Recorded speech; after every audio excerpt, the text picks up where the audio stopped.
Good evening, everybody. Good evening, everybody. If we could call the meeting to order and stand for the pledge. I pledge allegiance to the flag of the United States of America and to the republic for which it stands, one nation, under God, indivisible, with liberty and justice for all.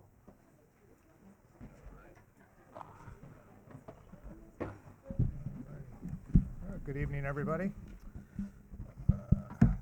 The full board is in attendance tonight, and don't have any announcements.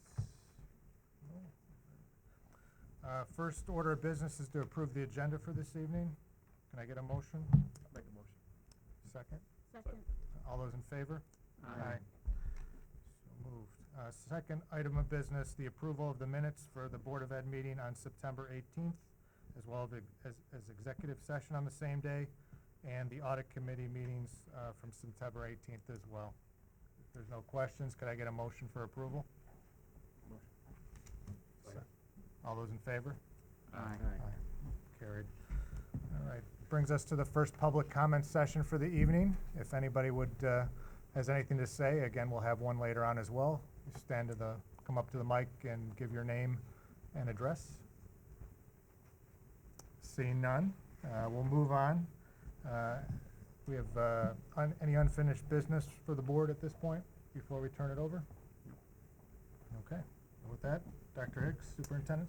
Thank you, Mr. Fuchs. It's our pleasure today to have students from Clarence Center Elementary School show us the spiffy, cool things they are doing with computers. So, Ms. Coggins, we're going to turn it over to you, and you can introduce your kids and give us the display. Do you want us to move away from the... If you guys want to come around, you can stay. We'll get to check some of it if you want to peek over their shoulders. In true technology fashion, we're having a little technology glitch, so we're going to have our fifth graders come up first. Okay. So I'm going to have my second graders go sit on the floor, and my fifth graders, why don't you guys come up? We're gonna trade out a computer real quick.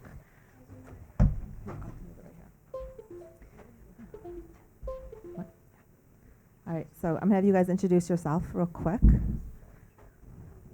This is Mrs. Dool. She's one of our fifth grade teachers. I'm Colleen Coggins. I'm the principal here. I'm Justin Lucas. I'm Sadie Ladelfa. I'm Riley Lincoln. And these are our fifth graders. And what they're going to show today is we're going to show some of the things they do in the Google Classroom. And when they're on the Google Classroom, I'm going to try to show some of the things here. Let's see. They go into Google to find some of their assignments that they do. Did you log into this at all? Okay. Hold on a second. Hold on.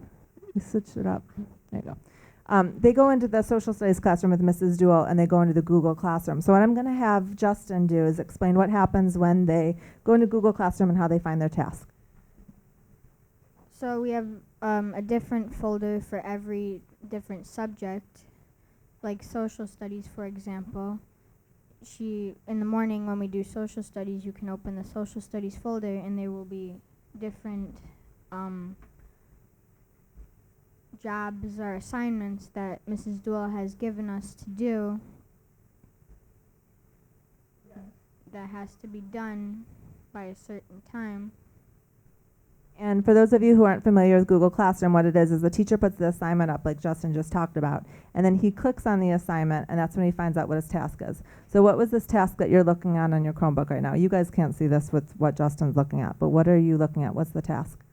The task is to go to Epic and look for the answers to the task. So what they do is once they get their assignment, they go into Google Classroom, they find out what the task is, and then they go into Epic, which is one of the apps that we have access to. And Sadie's going to tell you a little bit about what they can do in Epic. In Epic, basically, you find the book that she wants you to find the answers with, and you look through the chapters to see where your answer would be. So what were the questions you got then? One of the questions, or the first question, is why is Philadelphia called the cradle of liberty? And where are you going to find that answer, Sadie? You would find it in the first chapter, in the first paragraph in Epic and the book. Okay. And with the new Chromebooks that they have, they're actually touchscreen too. So Sadie was showing me how if she hits one of the bolded words, what happens? Basically, when you hit a word, it could actually it tells you the definition, and also it could sound the word out. So for instance, democracy, and also you can touch the pages to flip around, and so you would press democracy. Then it would shows you the definition, and yeah. It'll also play it if you have your volume up. It'll actually read words that the kids have trouble on. They can click on words, even the unbolded words. They can click on words, and it'll tell them how to pronounce the word if they're having trouble with decoding. And what's pretty neat about this is the teachers can assign exactly which text they want the kids to look at and what they want to go through. And once they find the answers, they have to somehow submit their answers in writing to their teacher. And Riley's going to tell us how they get their answers to their teacher without using pen and paper. So you can go to Google Classroom. So if you go on a new tab and there's this 9 squares, and you hit that, and there will be this thing called Classroom, and you tap that. And in social studies, let's say, she gave you an assignment, and it's about these questions, and you would open it, and then if you were done, you would press turn it in, and then that would get you to where you need it to be, and Miss Jewel can write kind of like what needs to be improved. And at that point, Mrs. Duell will then give the kids feedback on their answers that they submit in Google Classroom. One of the things I said to the kids in 3rd grade, what did you guys take? Do you remember what you took with the librarian? Typing club. Typing club. And how did typing club help you, Sadie? It helps me better because I used to like just use my fingers, and now it's a fun way to type and everything. It's easier. So all the technology is coming together because their keyboarding skills have gotten faster in order to type up their answers. And I was talking to them this morning, and I said, Justin, how do you feel about going to the middle school next year with using all the stuff on the Chromebook? All this stuff has probably helped a lot to prepare for middle school. There's a lot of high school kids out there. Would this be helpful if you knew this leaving elementary school? They're all shaking their heads. Okay, so you guys are a step ahead of them on what they're doing. So this wouldn't have been possible without having the one-to-one devices in the classroom like we have this year. So this is just something quick that they do in social studies. They can do a morning message during the day, and they become very familiar. If they leave Mrs. Duell's class and go into Mrs. Layer's class for science, they can bring their Chromebooks with them, and they can do the next set of work. So it's been very helpful. They love them. Do we want to take the Chromebooks away? Yeah, they said no way. They like them. They want to keep them in there. So in our 3rd, 4th, and 5th grade classrooms, we're trying to get them as much as possible one-to-one with the Chromebook. So we still have some laptops out there as well, but it's been really helpful. So for our 5th grade friends, thank you very much. All right.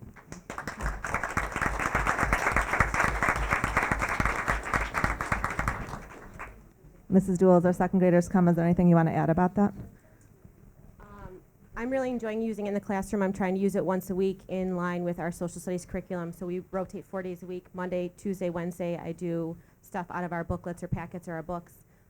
Thursday, I've been trying to integrate something with the Chromebooks. Like this was one of the assignments the kids had in a Google Doc that they took out. They copied, pasted into their own Google Drive. They looked at Epic. They were able to answer the questions, and then they actually turned it into me electronically into Google Classroom. And then I can actually go through there, make notes, highlight things, and send it back to them. And then they can open it up and make changes. So it's pretty neat. Right now, that's a whole paper list. When I take stuff home, I have 66 things to grade. I can go home and take my laptop home, and I don't have to carry 66 papers with me and lose them. So. And now I have some 2nd grade friends. I'll let them introduce themselves real quick. This is Max. Caleb. Jordan. and Jordan. And they are in 2nd grade. They're in Mrs. Curtin and Mrs. Bossart's room. And they're going to talk a little bit how the technology is helping us in math class. Okay? Jordan and Caleb are going to show us what you see up here on the screen. And this is Pearson Realize. This is one of the 2 math programs used by the elementary schools. And majority of actually all of our schools using Pearson. And what Pearson is it's the math program. It's our math workbook. It's our math program. So the kids go to their typical math class. Mrs. Curtin teaches the whole class, and then when she's done doing the whole group lesson, she sometimes will have the kids do a quick check. And this right here is a quick check. And what we're going to have in a moment is we're going to have Caleb and Jordan tell us what they do when they log into Quick Check. You basically do 5 questions and you hit submit test, and then Mrs. Curtin puts us in groups. Right, so they're going to do their 5 questions. And what are the 5 questions about, Jordan? It's about what lesson you had today. And then what happens if you get them all right? What do you do after if you get all 5 of your Quick Check questions right? You can hit submit test and it tells you if you got them all right, and if you get them all right, Mrs. Curtin puts you in a certain group, and if you get one wrong, she puts you in a different group, and if you get the 2 or more than one wrong, she puts you in another group. And it's a good thing you have a help when you get 1 or 2 wrong, right? What does Mrs. Curtin do if you get 1 or 2 wrong after your Quick Check? What do you guys do next? She helps you figure out what you got wrong. So it's a really neat way that the teacher can differentiate the instruction right on the spot. So after Caleb and Jordan would take this, they would be divided up into what groups for the remainder of their math lesson, which is pretty cool. And right now what I'm going to have is Caleb and Jordan are going to log into their Pearson, and they are going to start what you're seeing up here on the screen. You're not going to see their answers up on the screen right now. But what we're going to do, yeah, we can do that. Do you guys want to take it real quick? Okay, they're going to do it right here. While they're taking their Quick Check, which is only going to take a minute, I'm going to have Max talk about a different math program. Then we're going to come back and see what all this information gives us. So pause on Pearson. And Max, what are you going to talk about today? Reflex, a math program that you can do on iPads, and you can do on laptop and edit electronics.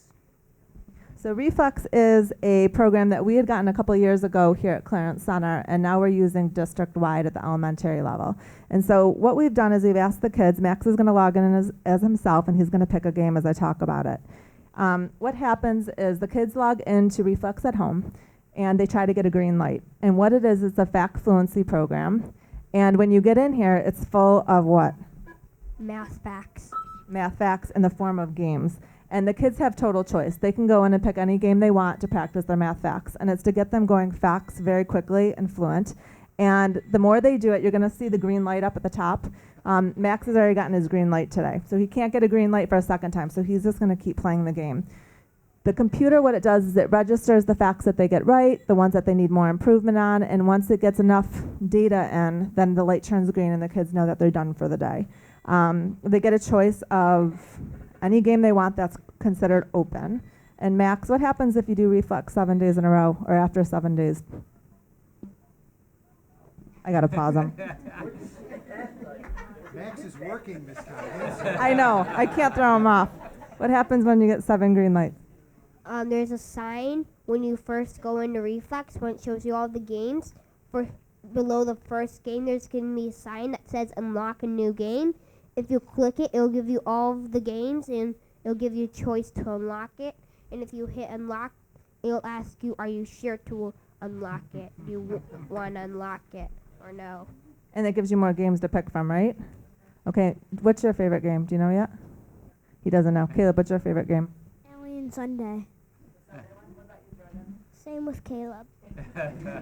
That one made me nervous. You had to make ice cream sundaes really, really fast, and I panicked when I did that one. But what we're finding is we asked the kids to try to get at least 3 green lights a week, and we found that our fact fluency has greatly improved. And we're not seeing kids counting on their fingers for addition, subtraction, multiplication, and division. So it's been pretty awesome. Would you recommend Reflex to other kids? Yes. Yes. Has it made you a faster mathematician? Yeah. Okay. So we keep doing it. And the nice thing about this is you can do it on an iPad. You can do it on a computer. I don't think you can do it on a phone yet. I think it has to be on a bigger tablet. But the kids seem to love it. So. What's really great is that everything that they do, the teacher gets all of the data on their computer. So I get to see with the kids their progress and what they still need to locked work them out. on. So even if they're working on it at home, I have access to that information on my computer. Right. So. And we track the kids' progress. Okay. So then Caleb and Jordan, are you guys done taking your quick check? All right. How did you guys do over there? Do you want to share?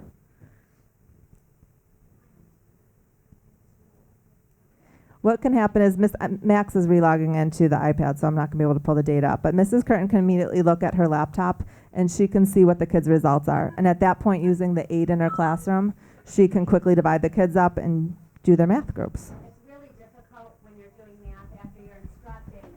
You have 20-something kids in a classroom, and if you want to see exactly where the kids are at in terms of what they know, it's really difficult to have them work on problems and go around and correct every kid's problems, and then assess to see where they need to go. This, does it immediately. It's 5 questions. Within about 5 minutes, I get all of the data on my computer, and I can immediately group them who needs extra work. And kids that get them all right, they can go into a little challenge project that does the same skill, but it's just a little bit more challenging, and other kids could just do more practice. And then I would have a group on the rug with me going over and doing some remediation type things. So Sure. it's a quick way to differentiate within, and it's just one way to assess. Jordan, can I borrow your paper? And one neat thing that this is kind of doing without realizing that we're doing it, and our high schoolers will see that this is something they do too. We're very noisy over there, aren't we? Is that Jordan did all of his math on a piece of scrap paper. So for our high school kids, you guys probably know taking SATs and things like that, though you still need to use your scrap paper. And then Jordan, where did you put your answer after you figured it out? I click the square or the circle, and it puts a dot in it or a check mark if it's a choose all that apply. So they're learning some cool test-taking strategies, too, for the computer. And it's quick and it's easy, and they even can learn how to use some tools, right, for counting and all of that. And isn't it fascinating that second graders can use laptops? Yeah. In the beginning of the year, they did not know how to even really use any of the tools or the buttons, and now they're getting it all on their own, and they're able to do it with ease. So they're doing a great job, and I'm really proud of them. Caleb, what do you think? Would you recommend the laptops for math class? Yeah. Is it your favorite part of the day? Or is recess your favorite part? This. We'll have to remember that. I don't know where Mom is. So. Well, that's just a little glance into technology at Clarence Center. It's very noisy. That's all right. We're all good. We're all good. And that's why we have earbuds now, too, on our supply list, and that's been very helpful. So, but you guys are awesome. So a big round of applause for our second graders and our fifth graders.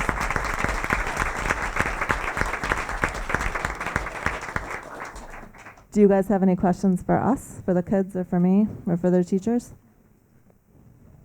Good work. You guys good? You guys are done. Nice job. Thank you, Mr. Thank you. Thank you, guys. Thanks, students. Pretty soon you'll be ready for Calculus AB. You'll love it. Ms. Coggins, Coach Layer and I want to use this big screen TV for the Bills game on Sunday. Coach Layer asked for one in his office. Thank you, kids. We will pause for a second.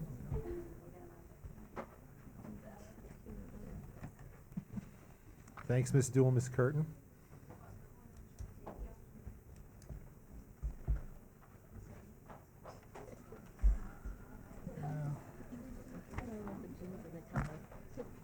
What's that?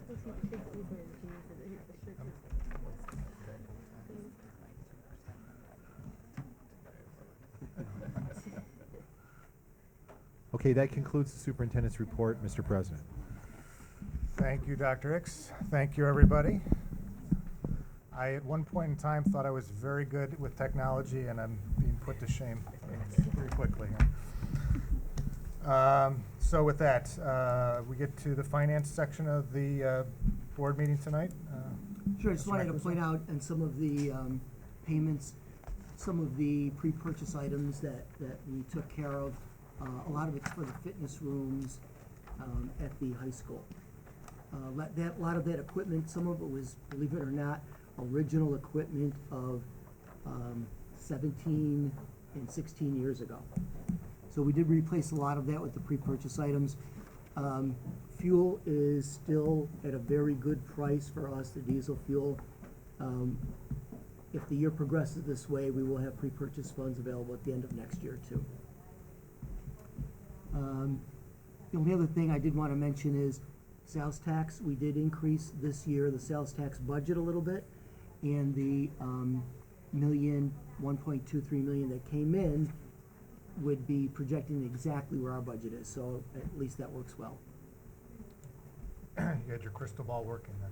I did. Excellent. All right. Any questions on that financial report? No questions? Could I have a motion to approve F1 and F2? Make a motion. Second? All those in favor? Aye. Carried. Dr. Patak, personnel? Thank you. You have a number of items before you, including an addendum. We have one resignation, informational item, various appointments, including 2 probationary appointments, including the one on the addendum, extracurricular winter sports.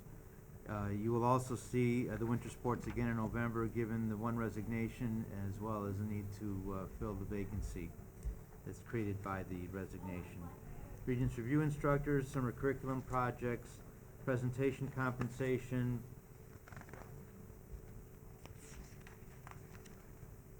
salary adjustments. This is the semi-annual meeting at which you approve salary adjustments. The first group of individuals are doing this work as required coursework to earn their master's degrees. The second group are individuals who are taking courses for skill enhancement. We also have additions and deletions to the substitute teacher list. Any questions on the personnel section? Seeing none, anybody care to forward a motion on P1 to P7? Motion. Second? Second. All those in favor? Aye. Non-instructional? Thank you, Mr. Fuchs. Once again, you have resignations, including one for the purposes of retirement, a change in status, appointments, including the monitors, teacher aides, bus attendant, as well as additions to the substitute list.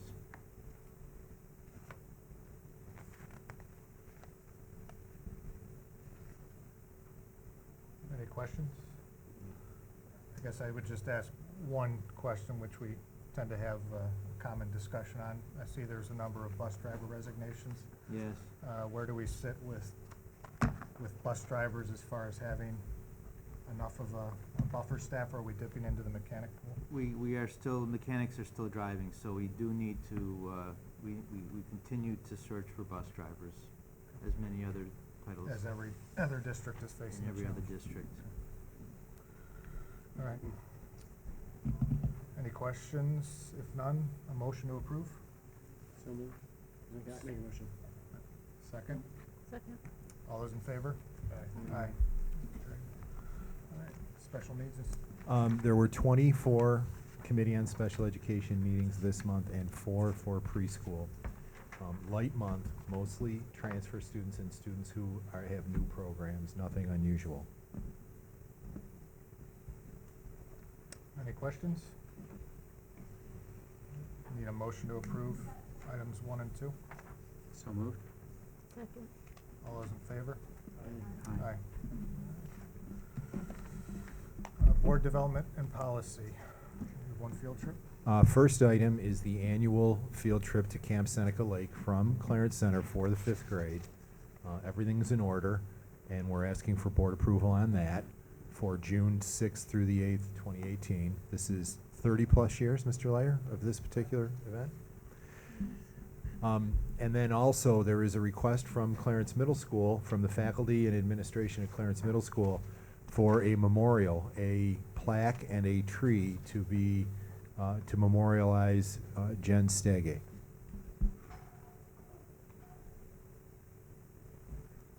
This will go in front of the building. I'm not sure we know the, do you know the location, Rick? Yes, if you're facing the building, just off to the right Right. of the entrance.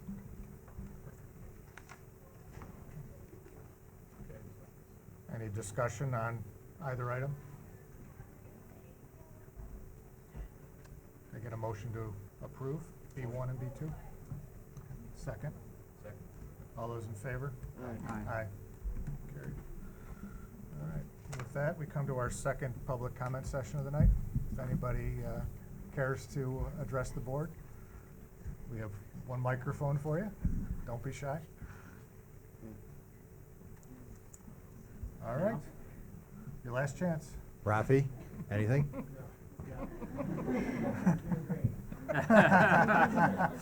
Good answer. Could be an early night. All right.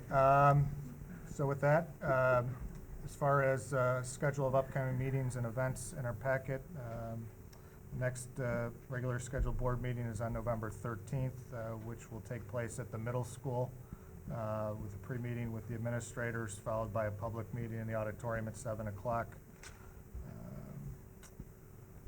And you see the other upcoming events outside of the board. As far as upcoming PTO meetings, we have our first orchestra concert on October 24th for middle school and the high school on the 26th. And we have no school, grades 6 to 12, on October 27th.